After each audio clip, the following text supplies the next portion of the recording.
बहुत तेज़ है, हवा बहुत तेज़ है। लगभग 500 पाउंड आप लगा लो कि उस बेचारे के सिर्फ बीआरपी के और अपना उसके लगे पासपोर्ट के 500 पाउंड बेचारे का लैप।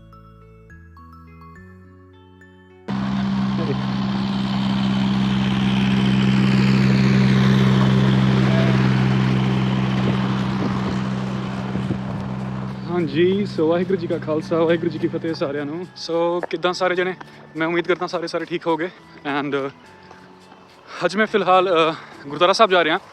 सो रस्ते ਵਿੱਚ ਜਾਂਦੇ ਹੋਏ ਇੱਕ ਬਹੁਤ ਇੰਪੋਰਟੈਂਟ ਜ਼ਰੂਰੀ ਗੱਲ ਸ਼ੇਅਰ ਕਰਨੀ ਸੀਗੀ ਤੁਹਾਡੇ ਸਾਰਿਆਂ ਨਾਲ। ਤੇ ਉਹ ਗੱਲ ਇਹ ਹੈਗੀ ਆ ਕਿ ਐਂਡ ਇਸ ਨੂੰ ਵੈਸੇ ਮੈਂ ਹਿੰਦੀ ਵਿੱਚ ਸ਼ੇਅਰ ਕਰਾਂਗਾ ਤਾਂ ਕਿ ਜਿਹੜੇ ਸਾਡੇ ਹਿੰਦੀ ਬੋਲਣ ਵਾਲੇ ਆ, ਹਿੰਦੀ ਸੁਣਨ ਵਾਲੇ ਜਿਹੜੇ ਭਰਾ ਭੈਣਾਂ ਨੇ ਉਹ ਇਸ ਚੀਜ਼ ਨੂੰ ਸਮਝ ਸਕਣ। ਤਾਂ क्योंकि इन्फॉर्मेशन जी बहुत ज़्यादा ज़रूरी है। सो बात एक्चुअली ये है कि मेरा एक दोस्त है, कुछ टाइम पहले वो किसी दूसरी सिटी में गया हुआ था। वहाँ से बर्मिंघम जो है वो जब आया ट्रेन से तो उसका ट्रेन में बैग जो है वो चोरी हो गया। अब उस बैग में उसका इंडियन था वो ऑफ कोर्स, और उस बैग में उसका पासपोर्ट था, उसका बीआरपी भी था, उसके बाकी सारे जो ज़रूरी डॉक्यूमेंट्स हैं, बैंक कार्ड्स थे उसमें, है ना। तो वो बैग चोरी हो गया। तो अब उसने मुझे उसी दिन जो है वो बताया, मुझसे मिला। हमने बहुत कोशिश की, हमने जो है कस्टमर सर्विस से बात की। हम on the spot like with in 5 minutes हम चले गए। जैसे ही ट्रेन से उतरा उसने फाइंड आउट किया, मुझे कॉल किया। हम विद इन 5 मिनट्स जो है कस्टमर सर्विस गए। लेकिन हमने उनको लिटरली कहा कि जहाँ ये ट्रेन जा रही है आप किसी भी स्टेशन पर जो है एक बार चेक करवा लो। एक 5 मिनट का थोरो चेक जो है सिर्फ लगेगा। अब चेक करवा लो और हम वहाँ अभी ऑन द स्पॉट जाने को तैयार हैं। वो जो ट्रेन जा रही थी वो जा रही थी लंदन यूस्टन। तो हमने ये भी कहा कि भाई हम लंदन यूस्टन जाने को तैयार हैं ऑन द स्पॉट टैक्सी में, जिसके लगने थे 200 पाउंड्स के आसपास। पर उन्होंने कहा नहीं, हम इसमें कुछ नहीं कर सकते, ये हमारा डिपार्टमेंट है ही नहीं। ये पहला केस था, ये पहला मौका था एक्चुअली जब मुझे सुनने को मिला यूके में कि भाई हमारा डिपार्टमेंट नहीं है। पहला मैं इसलिए कह रहा हूँ, आपको ये बाद में पता चलेगा।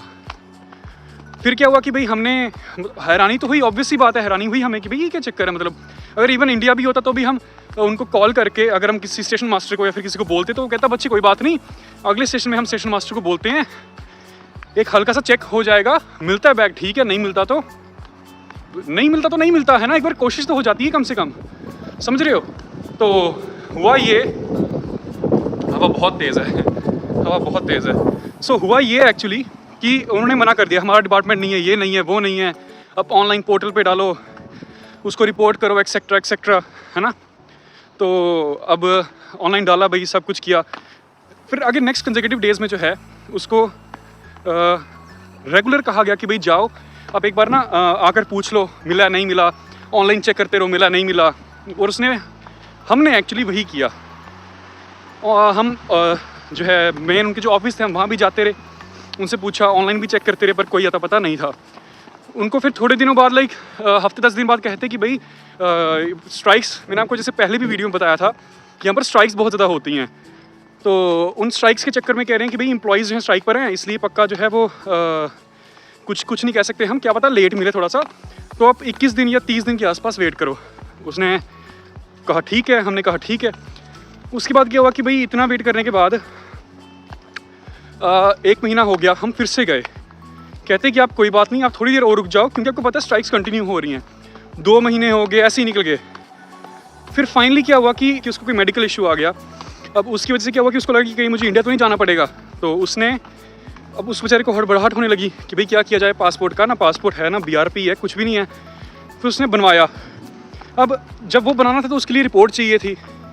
अब मैं ये सब कुछ आपको बहुत जल्दी में बता रहा हूँ कि भाई क्योंकि कहानी तो बहुत लंबी है, बहुत सारी चीज़ें जो हैं हमने साथ में फेस की, क्योंकि मैं इसके साथ गया हर जगह ऑलमोस्ट।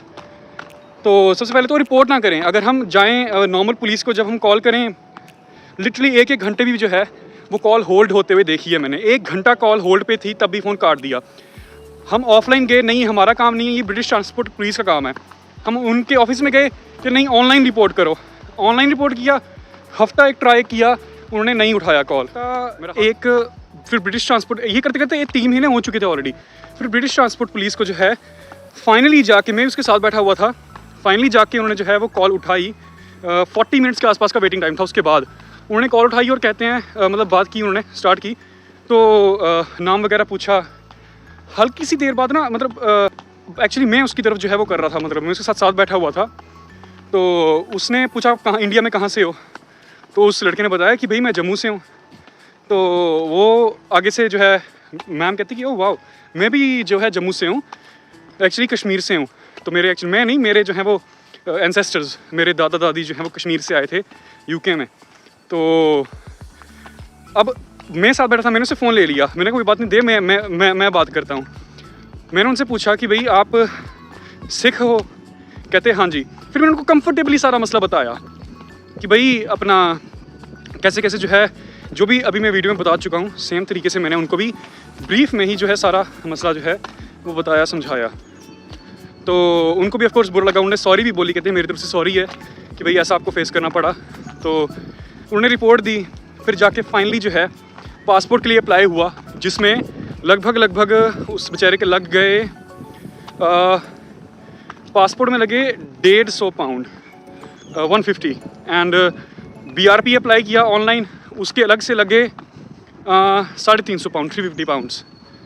सो ये हालत थी, मतलब लगभग 500 पाउंड आप लगा लो कि उस बेचारे के सिर्फ BRP के और अपना उसके लगे पासपोर्ट के 500 पाउंड। बेचारे का लैपटॉप भी था, वो भी गया, कोई 1500 पाउंड के आसपास का लैपटॉप था, वो भी जा चुका था। मतलब एक बार हम जब पुलिस स्टेशन में थे, हमने एक्चुअली 2 बार रिपोर्ट लिखवाई है पुलिस को, 2 बार हमने रिपोर्ट लिखवाई है पुलिस को। पुलिस ने लिटरली, मैं ये ओपनली बता रहा हूँ, मैं इसमें मुझे कोई हिचक नहीं है बताने में, पुलिस ने ओपनली कहा कि भाई हम आपका सामान नहीं ढूंढ सकते, ये हमारा काम नहीं है। तो भाई अगर पुलिस का काम नहीं है तो फिर किसका काम है ये? अगर पुलिस नहीं ढूंढेगी तो क्या मतलब हम चोरों को बोलेगी हमारा सामान ढूंढ के दो? मतलब ये अजीब सी बातें हैं। फिर वही मैं फिर से सेम लाइन बोलूँगा, दूर के ढोल सुहावने। अगर पुलिस का काम नहीं है चोरी हुआ सामान ढूंढने का, तो किसका काम है? फिर मुझे मेरा एक दोस्त है आकाश, जो फर्स्ट व्लॉग में मेरे साथ था, शायद फर्स्ट व्लॉग था आई गेस, या फर्स्ट व्लॉग ही था, उसमें मेरे साथ था। अब आकाश ने फिर मुझे बताया कि भाई मेरी भी बहन का जो है वो फ़ोन चोरी हुआ था, पुलिस ने कुछ भी नहीं किया। फिर एंड में उसकी लोकेशन जो है वो आई थी किसी वेस्टर्न एशियन कंट्री में, लाइक इराक या ईरान बता रहा था कुछ। तो ये तो इनकी हालत है, चोरी होकर सामान जो है वो देश से बाहर ले जाते हैं और इनको कुछ ढूंढने का कोई फ़र्क नहीं पड़ता, कोई इनकी कोई ये अपनी रिस्पॉन्सिबिलिटी नहीं समझते कि हम जो है कंसीडरेट नहीं है ये, कि भाई एक तरफ अननेसेसरी चीज़ों को लेकर बहुत ज़्यादा कंसीडरेट हैं, और जो नेसेसरी चीज़ें हैं जिनकी तरफ जो है कंसीडरेट होना चाहिए वो बिल्कुल भी नहीं है। उस बेचारे को इतनी ज़्यादा तकलीफ़ हुई कि मैं बता भी नहीं सकता लिटरली। मतलब ये सारा मैंने बहुत शॉर्ट में बताया आपको, ठीक है? तो मैं यही रिक्वेस्ट करूँगा, इसमें इस स्टोरी से सीखने वाली क्या क्या बातें हैं, अब मैं वो आपको बताता हूँ। अगर आप यूके में आओ तो कभी भी अपने जो मोस्ट इंपॉर्टेंट डॉक्यूमेंट्स हैं उनको साथ में कैरी मत करो। जैसे पासपोर्ट हो गया, BRP हो गया, उनकी एक डिजिटल कॉपी रख लो अपने साथ, लेकिन उनकी हार्ड कॉपी कभी भी कहीं भी, स्पेशली पासपोर्ट और BRP की, क्योंकि ये 2 ऐसे डॉक्यूमेंट्स हैं। अब जैसे उस बेचारे का वेरिफिकेशन होगी कि भाई पासपोर्ट गुमा क्यों, उसको यहाँ के लिए तो दिक्कत है ही है, इवन पासपोर्ट के लिए भी दिक्कत है। भाई इंडियन जो है वो गवर्नमेंट पूछेगी कि भाई आपसे गुमा कैसे, क्यों गुमा, कहीं जानबूझकर तो नहीं घुमाया, आपका इरादा तो नहीं था कि भाई यहीं पर रहना है, यूके में इलीगल होकर रहना है। सो ये सारे मसले हैं, ठीक है? तो कभी भी अपना स्पेशली जो cards like passport and BRP, उनको अपने साथ मत रखो कभी भी।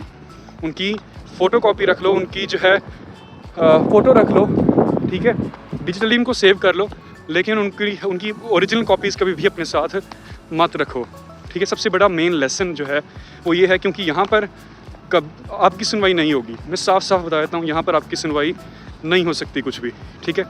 यहाँ का जो सिस्टम है, यहाँ का जो पुलिस है ना, वो कोई भी काम कर राज़ी नहीं है, कोई भी काम, लिटरली मैं सच बता रहा हूँ, ठीक है? एक डिपार्टमेंट में जाओ बोलते हैं हमारा काम नहीं है, दूसरे में जाओ हमारा काम नहीं है, तीसरे में जाओ हमारा काम नहीं है। फिर ये काम किसका है? काम करेगा कौन, बताओ ना? सो इसलिए जितने भी स्टूडेंट्स यहाँ पर मूव कर रहे हैं उनको मैं बहुत हम्बली ये चीज़ रिक्वेस्ट करूँगा, सजेस्ट करूँगा कि अपने जितने भी इंपॉर्टेंट डॉक्यूमेंट्स हैं उनको कभी भी अपने साथ कैरी मत करो, ठीक है। बशर्ते आप मूव आउट ही नहीं हो रहे हो, है ना, अगर आप रूम चेंज ना कर रहे हो वो बात अलग है, लेकिन नॉर्मल सिचुएशंस में कभी भी कैरी मत करो, ठीक है। सो इतनी सी बात थी, बहुत ज़रूरी बात तो बतानी थी मैंने कि यहाँ पर कोई सुनवाई नहीं है, कोई भी सुनवाई नहीं है। सो इसलिए अपनी चीज़ों का खुद ध्यान रखना पड़ेगा, आपको खुद रिस्पॉन्सिबिलिटी लेनी पड़ेगी और खुद रिस्पॉन्सिबल बनना पड़ेगा, ठीक है, ठीक है। और ऐसी और भी बहुत सारी जो है वो चीज़ें हैं जो मैं शेयर कर सकता हूँ आपके साथ, जो शेयर करने लायक भी हैं, वो आगे आने वाली वीडियोज़ में जो है मैं शेयर करूँगा। Thank you. सो फ़िलहाल के लिए वाहिगुरू जी का खालसा, वाहिगुरू जी की फतेह।